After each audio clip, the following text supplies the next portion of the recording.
دنیا کجا آمدی؟ چیکار میکنی؟ غزنی اینجا کجاست؟ کدام دسه چی سرترگان است؟ چیکار کرده رئیسی؟ ها دنیا؟ سپر؟ بیا قنوار بیا که بیاد سویت بشه بیا دیگه بیا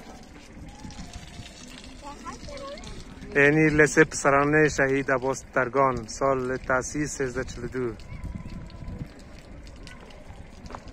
این هم موتر است که تا اینجا آمدیم.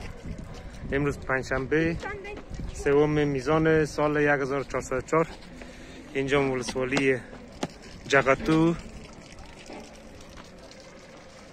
جغتو ولایت غزنی همین قریه نامش درگان است. چی؟